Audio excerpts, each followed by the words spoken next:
Hello and welcome to Able Jam TV.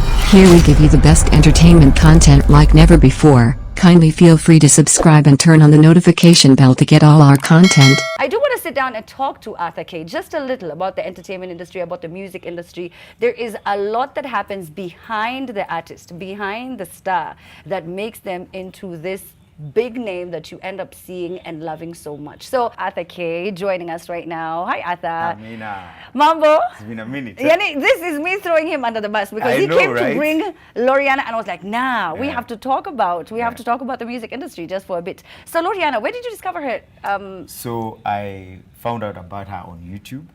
I was just checking through stuff, and boom, I landed on her.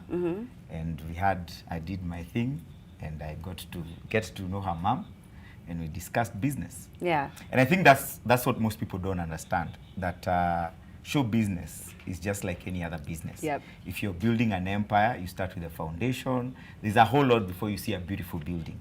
So the same thing, before you see an accomplished artist who is winning awards, who is doing great stuff, there's a whole story behind it that actually never makes it to the media, is never seen on Instagram or TikTok or all these social media platforms that exist as of this day. Yeah. So it's a whole journey, and that's what I think I want today to make sure people appreciate, that what we have, and when you see an artist, there's a whole team, or there's a lot of, and there's an army behind it. There's a lot of thinking, there's a strategy, there's a plan, there's investment. Because one thing I have to say is you have to find somebody who also understands that this is an investment that ought to yield some income or some profits at the end of the day. Yeah, so I think that's the part that most people in this country need to understand. And I think we are lagging behind. And the reason I say that is, let me use an example of an artist who I met when he was a nobody, and that is Diamond.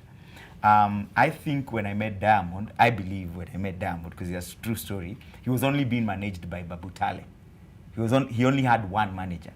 But as time grew up, as time went on, and as he grew up, what happened? He got two managers. And they've never been... Salim, I think.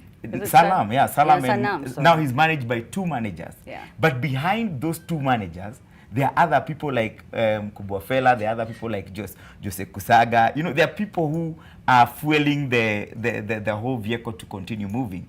So I think that's one thing we need to embrace in Kenyan music industry, is that there's a team and there are people who have to be behind the scenes, who are not known, who are not seen, who actually make this person be. Yeah, and I feel like you can also tell the difference. You can tell the difference between an artist who is properly managed, and not those ones who, you're the manager or you are the one who's influencing the manager. No, the manager is playing their role. They have a job, they tell you, or they advise you rather, and it's up to you to take it or not. But you can tell the ones who have structure, have strategies behind everything that they do, and the ones that don't. Why is it that some artists fail to understand the very important role that management plays in your career? Because I think in Kenya, we have what we call bedroom hits. Bedroom hits is somebody who went to a bedroom studio. So the studio itself is not structured. There is no business plan behind it. There is no strategy behind it. And what they did, they just recorded, and miraculously, they got a hit song. And that's all they have, a hit song. Now, there is no strategy behind that hit song. There is no strategy behind the artist. There is no plan. So the hit song is out there. It's a big song, but there is no plan. There is no any strategy behind it. I'll give you an example. The first time we ever had the name Genge, and I want to say, I'm happy to be here at NTV. This is where we started a lot of, what people know as a music industry in Kenya today, with the beat, the stomp. They all started here. And, this is the home of entertainment in Kenya, if you ask me, because we slept sleepless nights here in this studio, building the music industry that people know today. You get? And I'll give you a perfect example of, let me use an example. There are so many examples, but let me pick the one for Genge. So the first time I met Clemo, he actually came here at NTV, and he had this great idea of giving Kenyan music. At that time, we were calling Kenyan music local music. And this young man walks in and he says he wants to see Authur, and we have a sitting with him, and then the conversation became so excited, so we walked around the Nation Center for like 10 times, just discussing this notion of why don't we give this Kenyan music industry an aim? And the name he had was Genge at that time. So me and Clemo discussed it. At this time, nobody knows Nonini, nobody knows Juakali, and he shows me the product he has, and then we strategize. I tell him we need to have a plan. We need to come up with, you know, a definite strategy on how to put this thing out there. And we started it. And before you know it, at that time, Kapuka was the biggest sound in Kenya, but we were able to introduce Genge.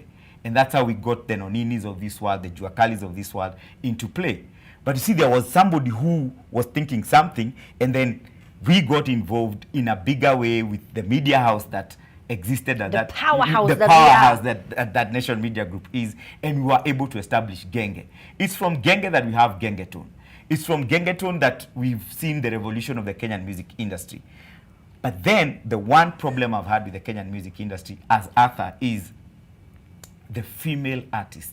We have such a shortage of female artists. Wait, so when you were looking online, you were looking for a female? Yes, I purpose to concentrate on female artists. Yeah. Because we don't have what I would say a variety of enough female artists. If you look at the latest or the artists who are right now making it in the Kenyan music industry, if you name the top, today we were having a very serious discussion that is, we are planning something for Africa. And so we were to nominate or give the 5 big names in the music industry in your region. If you seriously sit down and do that list for this region, you'd be shocked how many female artists would make it. Loriana, let me ask you, who are your favorite female artists right now in the game? My favorite? Currently. Yes. Tanasher. Tanasher, Nadia Mukami. I think for now, I major on those 2. On the 2. Yeah. Nikita, I think is also Nikita pretty is doing very well. Yeah. I'm so happy for Nikita. I'm so happy for Jovial. Jovial is doing very Jovial well. is, yeah, she's So, doing her I mean, Avril is still there and doing her stuff. But again, it's still a small cluster. Once you name the 5 or the 6, when I think it's about done. Uganda, when I think about Tanzania, like you named so many girls, Yes. even the guys. Yes. So I hear what you're saying. You're like, from the top of your head, you shouldn't be thinking. You should be like 1, 2, Yeah, 3, 2, 4, 3, 4, 5. 5. You Then understand? You come at number 11. Yeah. And also look at this. If you look at the market in Nigeria right now, the Remas of this world, the Fireboys, the Rugas, the who else? Rema, was it? Did you say Rema. I said Rema, Oh, I said okay. Fireboy, I said, if you look at, Arya Stark, I think. yes, Is if that you look her? at all those young boys, Oh, they the are below boys. 25. They are. So what are we doing as an industry?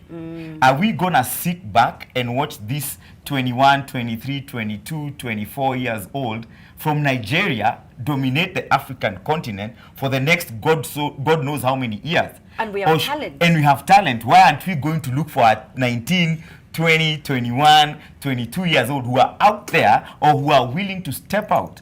You get? And we support them.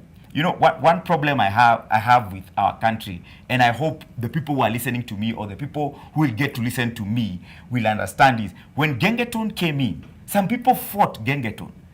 You shouldn't fight that which is your own. You should find a way of correcting that which you feel is wrong. But the Gengetone vibe is our vibe, and we should own it, and it's alive, and it's what the teens are responding to. So what we should do, those of us who are experienced, those of us who have the clout, is to guide it into the right direction. And tomorrow, you never know, Gengetone can be the next Amapiano in the continent. That's true. You understand? Yeah. So I believe in discovering what these teens. I'm a believer of going. I'm no longer a teen. I mean, True. So I believe in going to what they believe in, what they love, taking it and now giving it guidance with the experience and the clout I have. Yes. You understand? Yeah. Having worked, I consult for MTV, I consult for Trace, I consult for So many artists. so many international artists Yeah. to get. You're Our always Coke Studio Africa. talented, yes. Let me tell you something Kenyans don't know. I was the talent manager for Coke Studio, the entire African region. You understand? Do you know what that means? Wait, It wasn't so- a Nigerian, it wasn't a South African, it was me, a Kenyan. Now, what we need to do is use what we know and what we have experienced and what we have learned to build our own And we need everybody to come in and support these 19, 20, 21, 22, 23, 24-year-olds that are coming out on their own. And they're saying, I've got the talent. I know I'm not perfect. Loriana is not perfect today. So was Emikos Gay when I started working with Emikos Gay. So was Daddy Owen when I started working with Daddy Owen. So was Churchill when we started off with Church. So are so many names I can name here today.